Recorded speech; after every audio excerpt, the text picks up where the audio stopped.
और ये किस बात की सजा है?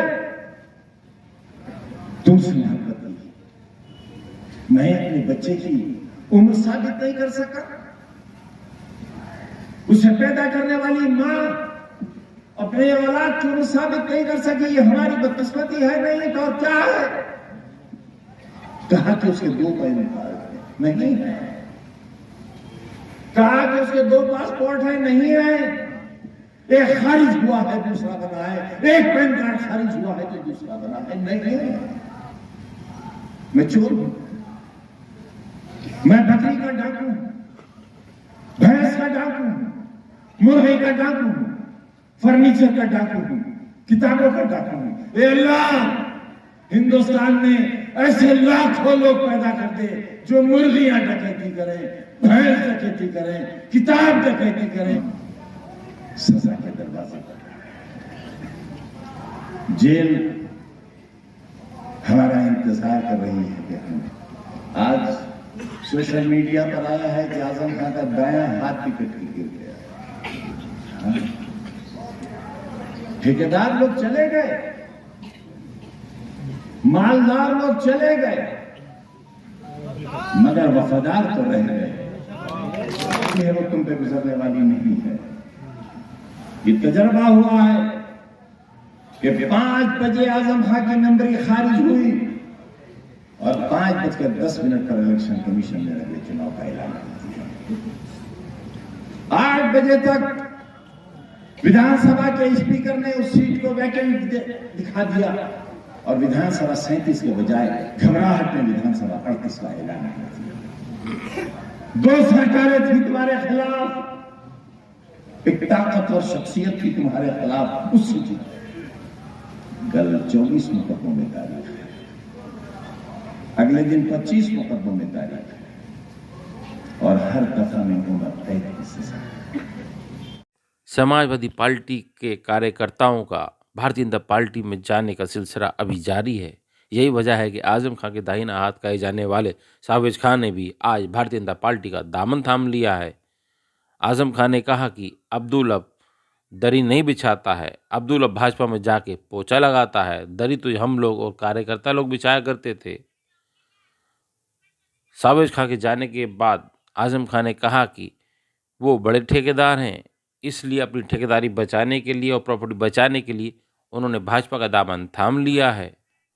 कई जज्बाती बातें कहकर पब्लिक को आजम खान ने अपने दिले बयां बताया और आजम खान ने कहा कि अगर मैं नहीं रहूँगा तो तुम्हारा अंजाम क्या होगा वो आप सोच भी नहीं सकते हो। देखिए आजम खान ने जलसे में किस तरीके से लोगों को समझाने का प्रयास किया है।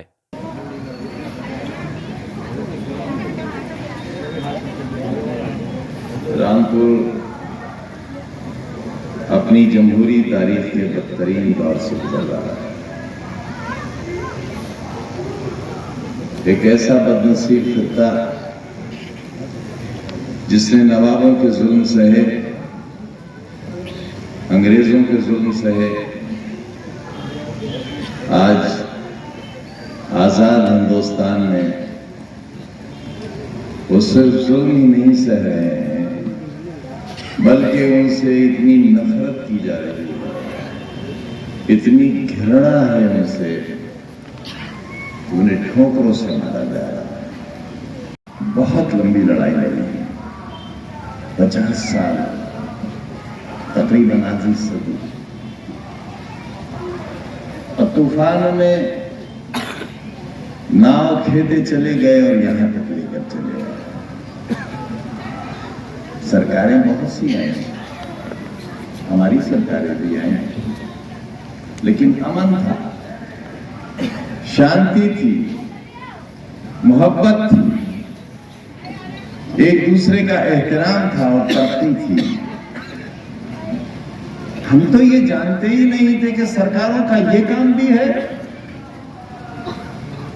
हमें तो ये खबर ही नहीं थी कि सरकारों का काम घरों के दरवाजे तोड़ना है, औरतों के चेहरों पर थप्पड़ मारना है, घसीट कर ले जाकर थानों में बंद कर देना है। बेगुनाह लोगों को महीनों और वर्षों जेलों में डाल देना है, उनके हाथों से कलम और मुंह से जबान खींच लेना है। हमने तो ये समझा था कि हम विधायक हो गए, सांसद हो गए, मंत्री हो गए तो हमें सड़कें बनवानी है, पुलियां बनवानी है, इमारतें बनवानी है, पेंशन करानी है, बेरोजगारों को रोजगार दिलवाना है, जिनके पास घर नहीं है उन्हें घर दिलवाना है।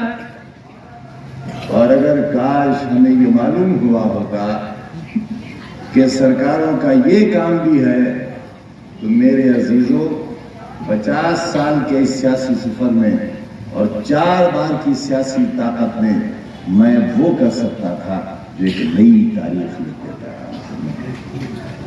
मगर मैं गली का कुत्ता नहीं था, मैं वो बीमार कुत्ता नहीं था गली का, जिस पर कोई पत्थर उठाते हुए भी डरता था कि ये बीमार कुत्ते के कीड़े कहीं उसके जिस्म को न चढ़ जाए। क्या कोई शख्स इतना गिर सकता है? कोई निजाम सियासत इतनी गंदी और खलीस हो सकती है? जिंदगियां तंग हो गई, गलियों से फ्लैग मार्च, गलियों से किसे डराते हो भाई? हमें? अरे हम तो वैसे ही बहुत डरे हुए हैं। हमारे लाउड स्पीकर उतर गए, हमारी नकाबें उलट गई, हमारे हाथों से कलम छिन गए, हमारी सफे समेट दी गई, हमारी जामे मस्जिद वीरान हो गई, हमारी ईदगाह से नमाजी गायब हो गए। हमारे बुजुर्गों ने यहां तक कह दिया कि ईद की नमाज भी घर में पढ़ो और जुम्मतुल विदा की नमाज भी घर में पढ़ो। अब और क्या चाहते हो हमसे? एक जिस्म में बढ़ता हुआ एक दिल है और एक रूह बाकी है। अगर उसे भी नहीं बर्दाश्त कर सकते, रामपुर वालों की जिंदगियां तुम्हारे हवाले हैं, जो चाहो कर लो, वो बेचारे क्या कर सकते। एक ऐसा मजलूम दौर, डरो उन आहों से और उन बददुआओं से जो इस वक्त तुम्हें मैसर हैं। उन आहों से डरो, किसानों के बेटों, मेहनतकश लोगों के बेटों, तुम्हारे जिस्मों पर खाकी वर्दी इसलिए नहीं है कि तुम अपने वालिदैन की ख्वाहिशात को शर्मिंदा करो, बल्कि इसलिए है कि तुम यहाँ के लोगों की हिफाजत करो और उनके लिए उनके दिल में अपने लिए जगह पैदा करो। मुझसे नफरत है ना? मुझसे सब कुछ तो कर चुके मेरे साथ, मेरी बीवी के साथ, मेरी बहन के साथ, मेरी मरी हुई मां के साथ, मेरे भाई के साथ, मेरे रुफका के साथ, मेरे अजीजों के साथ, मेरे शहर के साथ, गरीब लोगों के साथ सब कुछ कर चुके। क्या रहा? मैंने कहा था ना कि मैं एक ऐसा बदनसीब बाप हूं जिसने तकरीबन 2.25 बरस अपने बच्चे को एक छोटी सी कोठी में अपने टूटते हुए मानों के साथ देखा है। एक दीवार पर अपनी बीमार बीवी की टूटी हुई कमर, मसनूई कमर, और ठोकर लगकर गिर जाने के बाद, उसकी हंसी टूट जाने के बाद मेरे दरवाजे पर रात हुई मेरी बीवी एम्बुलेंस में बैठकर ऑपरेशन कराने के लिए जाती थी। है कोई ऐसा बदनसीब? मैं हूं। और ये किस बात की सजा है? तुमसे मोहब्बत की। मैं अपने बच्चे की उम्र साबित नहीं कर सका। उसे पैदा करने वाली मां अपने औलाद की उम्र साबित नहीं कर सकी। ये हमारी बदकिस्मती है नहीं तो और क्या है? कहा कि उसके 2 पैन कार्ड नहीं है, कहा कि उसके 2 पासपोर्ट है, नहीं है। एक खारिज हुआ है, दूसरा बना है, एक पैन कार्ड खारिज हुआ है तो दूसरा बना है, नहीं है। मैं चोर हूं, मैं बकरी का डाकू हूं, भैंस का डाकू हूं, मुर्गे का डाकू हूं, फर्नीचर का डाकू हूं, किताबों का डाकू हूं। ए अल्लाह, हिंदुस्तान में ऐसे लाखों लोग पैदा कर दे जो मुर्गियां डकैती करें, भैंस डकैती करें, किताब डकैती करें, मशीन डकैती करें, लेकिन यूनिवर्सिटी बना दे।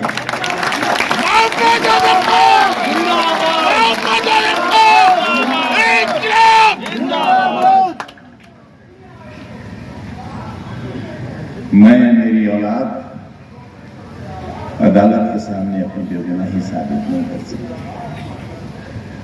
न अस्पताल का सर्टिफिकेट हम साबित कर सके, न नगर निगम का साबित कर सके, न मां की मैटरनिटी लीव साबित कर सके, न डॉक्टर का बयान साबित कर सके,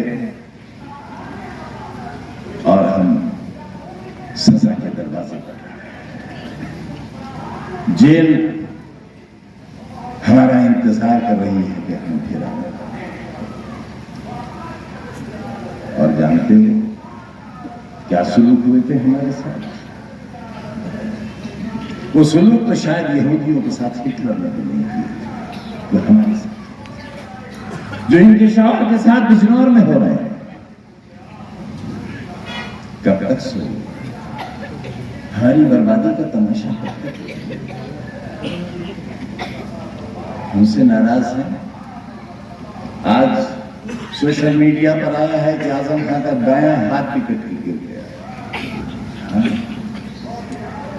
ठेकेदार लोग चले गए,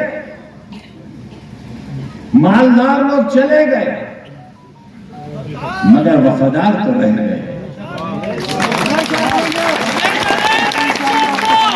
आवाज दो!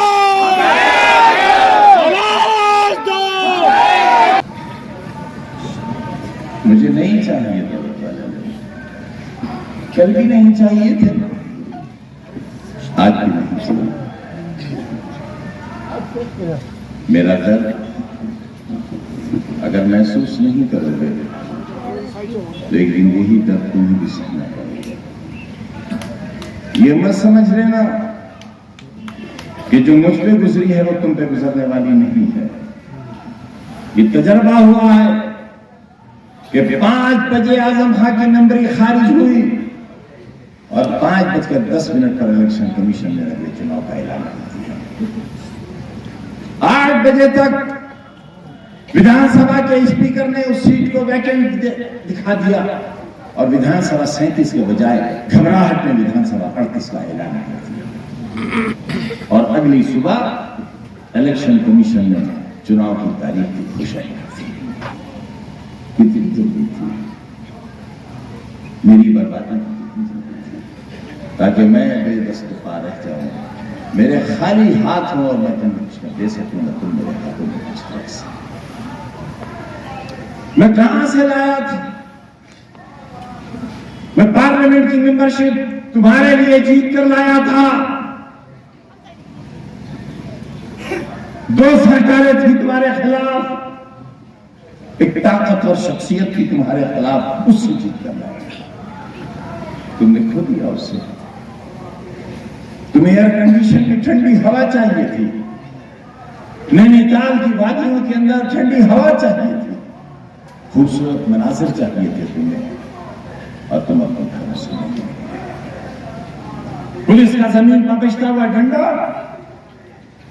तुम्हारी उम्मीदों को सर्द कर गया और तुम बर्दानगी से दूर हो गए। क्या चाहते हैं? कौन सी बर्बादी का इंतजार कर रहे हैं? कौन सी तबाही का इंतजार? रोज दस्तक होती है दरवाजे पर। कल 24 मुकदमों में तारीख है, अगले दिन 25 मुकदमों में तारीख है, और हर दफा में उम्र कैद की सजा।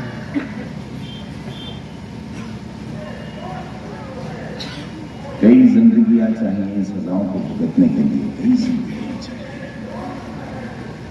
मुझे खो देने के बाद तुम खुश नहीं रह सकोगे, आबाद नहीं रह सकोगे, ये रोशनियां मैसर नहीं होंगी। बहुत जला रोशनी की 1980 से पहले यहां सिर्फ 2 इमारतें होती थी, एक नकल और एक किला। 1980 के बाद यहां की सड़कें, यहां की गलियां, यहां के बिजली घर, सैकड़ों साल के पानी का इंतजाम, आरसीसी के नाले, इंटरलॉकिंग सिस्टम, सीवर सिस्टम, शानदार नगर पालिका, खूबसूरत पार्क, मौलाना मोहम्मद अली जौहर शौकत अली के नाम से सड़कें, ईदगाह दरवाजा, गांधी समाधि, बाबे निजात, बाबे हयात, बाबेल और वह शहीद उर्दू देव आज भी उसको ढूंढ रहा है। और क्या उम्मीद करते हैं मुझसे? तुम्हारी खुशियों के लिए मैं कितना रोया हूं, क्या दिया है तुमने मुझे? खुशियां ना, मैं तो खुशियों के दिनों में भी खुश नहीं हुआ, क्योंकि अगर एक आंसू में देख लेता था तो मेरी खुशियां खत्म हो जाती थी। मैंने कोऑपरेटिव बैंक में जब पहली बार गरीबों को मकानात बांटे तो मैंने उनसे कहा कि जब मैं बेघर था और किराए के घर में रहता था, मुझे कोई घर देने वाला नहीं था, लेकिन आज जब तुम बेघर हो तो मालिक के फजल से मैं हूं, मैं तुम्हारे सर पर साया, अल्लाह से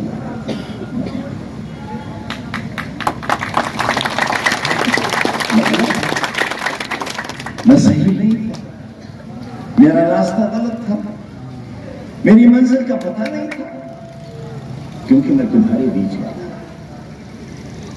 तुमने अपने के बीच को वो मुकाम नहीं दिया जो उसे देना चाहिए था, क्योंकि वो तुम्हारा था, वो तुम्हारे जिस्म का बासु था, तुमने काट के दिया उसे। मौलाना आजाद ने कहा था कि जब मैंने ज़बान खोली तुम्हारे लिए तो तुमने मेरी ज़बान बनाई, जब तुम्हारे लिए कदम उठाए तो तुमने मेरे पैर काटे, तुमने उसी तारीख को एक बार फिर मैंने तुम्हें पार्लियामेंट की सीट तकरीबन 1.5 लाख वोटों से जीत कर दी थी, और तुम्हारी कफरत में सीट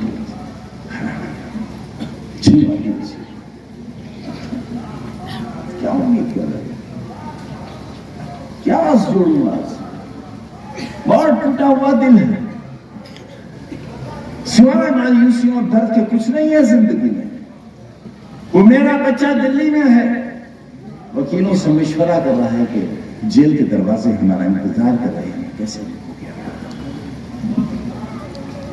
मां नहीं तय कर सकी कि मेरा बच्चा कब पैदा हुआ, हम कानून से भी ये साबित नहीं कर सके कि मेरा बच्चा कब पैदा हुआ। कैसा बदनसीब था, कैसे बदनसीब है मां उसकी।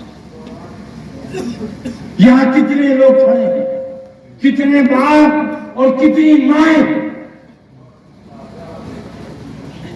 जो इस जुर्म को करते हैं जो हमने किया, और सजा कितनी संगीन।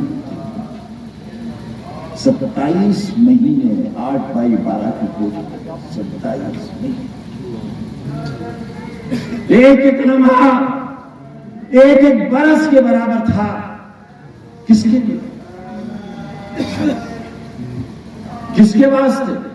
इन मासूमों के वास्ते, क्योंकि गुनाह यह था कि ये कलम जिसे लगाकर मैं मौत के बिस्तर पर अस्पताल गया था, ये कलम आज भी मेरे पास है, और मैं ये तुम्हारे हर बच्चे के घर में देना चाहता हूं।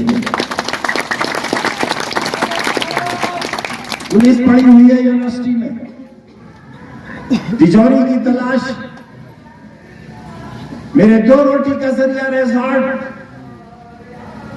चप्पा चप्पा छान लिया गया कि तिजोरी यहां है, डाकू सामने खड़ा है, ये चोर तुम्हारे सामने खड़ा है, तुम्हारे शहर को बनाने वाला चोर तुम्हारे सामने ईमानदार सरकार और ईमानदार अफसरान तुम्हारे तजर्बे में हैं।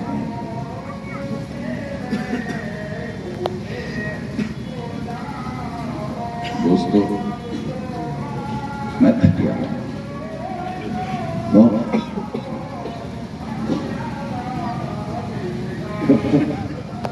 मेरे सब्र का, मेरी हिम्मत का इम्तिहान होगी। मुझे छोड़कर जाने वाले एक वफादार ने जब बहुत खुश था, उसने मुझसे कहा कि आजम भाई, अगर मैं कभी आपसे बेवफाई करूं और आपको कभी धोखा दूं, गोया अपनी मां के साथ सुना, तो छोड़ गया मुझे, छोड़ गया मुझे। वो जो 2 दिन पहले मेरे घर पर बैठा था, वो छोड़ गया मुझे, क्योंकि वो अपनी दौलत का हिसाब नहीं दे सका, अपने ठेकों का हिसाब नहीं दे सका, अपनी जायदादों का हिसाब नहीं दे सका, अपनी इमारतों और अपने प्लाटों का हिसाब नहीं दे सका, इसलिए छोड़ दिया। तुम भी चले जाओ, तुम भी छोड़ दो,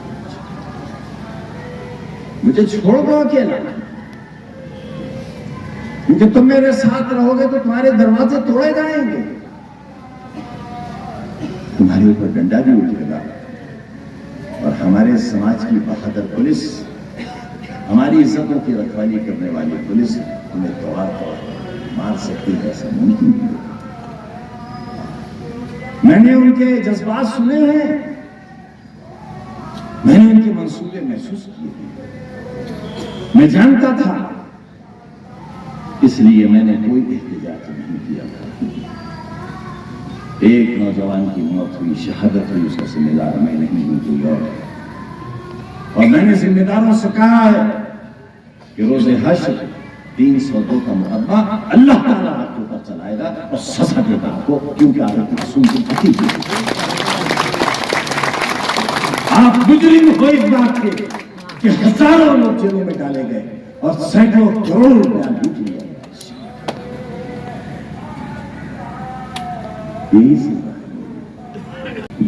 मैं तुम्हें चाहता हूं, मैं तुम्हें अपने दिल से करीब रखता हूं और तुमसे कह चुका हूं कि मैं आवाज हूं तुम्हारी,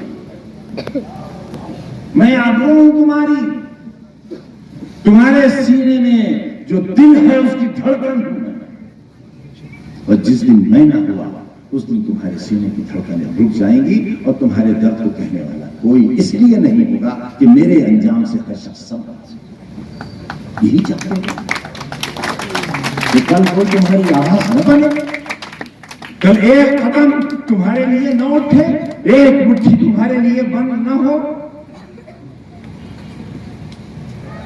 सारे गौकश आज भारतीय जनता पार्टी के स्टेज पर है। क्या होगा गौ माता का?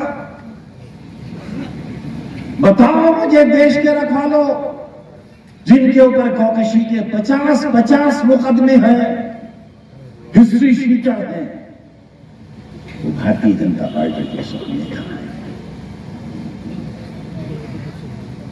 सोफों पर जगह नहीं है और हमारा जाने वाला कहता है कि वो दरी नहीं बिछाएगा, वो नहीं बिछाएगा दरी, क्योंकि वो जब आया था तब ईरानी कालीन पर पैर रखता हुआ आया था। दरिया हमने बिछाई थी, दरिया इन्होंने बिछाई थी, दरिया आपने।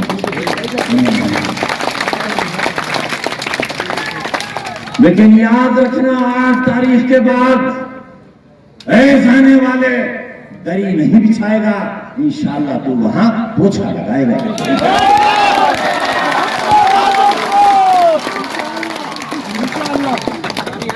और याद रखना, मुस्तनद हदीस है, जो बंदों के शुक्रगुजार नहीं होते वो अल्लाह के शुक्रगुजार हैं।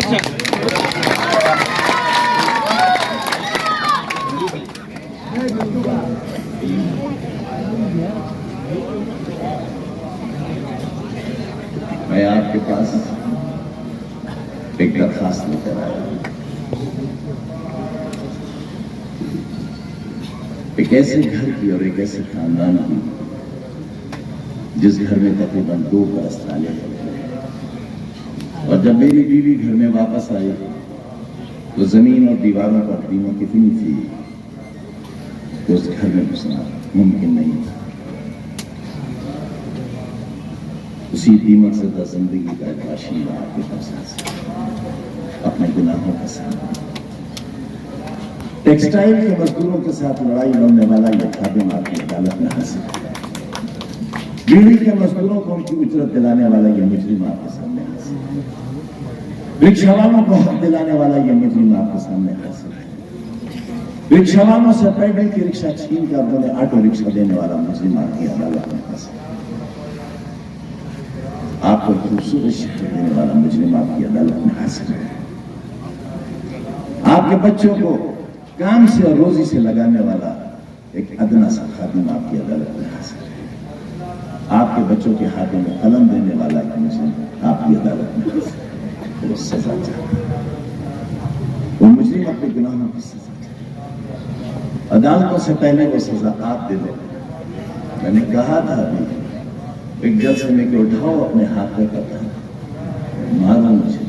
तुम्हारे हाथ की दी हुई मौत मेरे लिए ज्यादा अच्छी होगी उन ऊंची दीवारों के बीच सांसें घुटकर मर जाने से। अच्छा होगा मैं तुम्हारे हाथों से मार दिया जाऊंगा। मारो मुझे, निकालो कोई तमंचा, मारो गोली मुझे। मैं मुजरिम हूं तुम्हारा।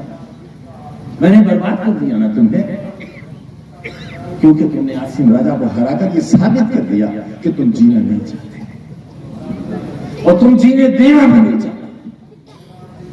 तुमने राजा को हराकर पूरे हिंदुस्तान के कमजोर लोगों को एक ऐसा सबक दिया है जो आने वाली तारीख में याद रखेगा। तुमने धोखा किया, तुमने बेवफाई की, तुमने आराम के बदले लोगों के लिए जहन्नम की, जुल्म किया। और ये मेरा हक है तुमसे कहने का, क्योंकि मैं तुम्हारे गम की आग में जला हूं। मेरी सेहत देखो, और इस सेहत के बावजूद तुम्हारे गली गली और दरवाजे दरवाजे जाकर तुमसे भीख मांगता हूं। ये मेरी हिम्मत है। क्या चाहते हो मुझसे? मेरी सेहत पर मेरा भीख का हाथ अपने हर दरवाजे पर ले जाकर मुझसे भीख मंगवाते हो, इसलिए कि आसिम राजा जीत जाए। भेड़िया तुम्हारे दरवाजे पर खड़ा है। अरे बचा लो अपने स्वतंत्रता। तुम अंजाम से बेखबर हो। अरे अल्लाह का वास्ता तुम अंजाम से बेखबर हो। अपने अंजाम को सोचो। क्या तुम्हें क्यों एहसास नहीं है? क्या बाहर किसी के मजहब, किसी की जात, किसी के अकीदे की हर किसी का। मेरे पास हिंदू भाइयों की जितनी बड़ी टीम है, रामपुर में किसी राजनीतिक दल के पास उतनी बड़ी टीम नहीं।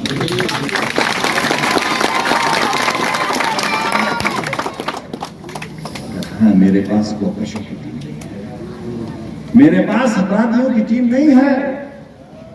मेरे पास जालिमों की टीम नहीं है। मैंने हाथ बढ़ाया मोहब्बत के लिए। तुमने मेरे हाथों पर अंगारे रखे। मैं तुम्हारे लिए रास्तों पर चला, तुमने कांटे बिछे। तुमने गालियां दी हैं मुझे। तुमने मेरी जिल्लत की है, तौहीन की है। रामपुर के लोगों, तुमने मेरे पर झूठे मुकदमे किए हैं और इंशाअल्लाह अल्लाह के लिए जवाब दूंगा। रोज़े हश्र मेरा हाथ होगा और तुम सबका धन्यवाद। तुमने बहुत दुखाया है मेरा, बहुत बुलाया है। बुज़दिल नहीं है, बड़ी बहादुरी से जुल्म का मुकाबला कर रहा हूं। 2 सरकारों का मुकाबला कर रहा हूं। मर सकता मैं बुज़दिलाना और मरना नहीं चाहता था। तुम्हारे हाथों से नहीं मर चाहता। तुम पत्थर नहीं भी मारोगे तो भी मर जाओगे। आसिम राजा को हरा दो, मर जाऊंगा। मैं तो नहीं हुआ, यही तो कहते थे ना। क्या हराना है इसे? लो हराया तो नहीं जा सका, हटा दिया मुझे। मेरा तो वोट देने का हक भी खत्म हो गया, लेकिन शहरियत का हक अभी बाकी है।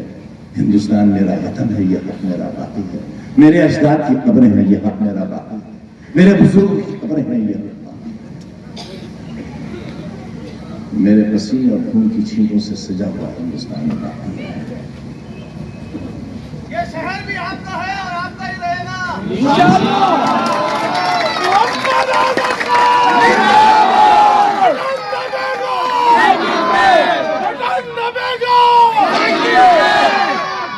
फिर एक वादा करो मुझसे, एक वादा करो मुझसे, हालात कोई भी बना दिए जाए,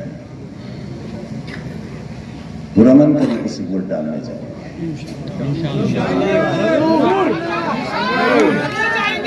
आजम खां तुम संघर्ष करो, आजम खां तुम संघर्ष करो। मेरी माएं, मेरी बहनें, मेरी बच्चियां आगे होंगी, और अगर तुम्हें डर लगता है तो तुम उनके पीछे हो जाना।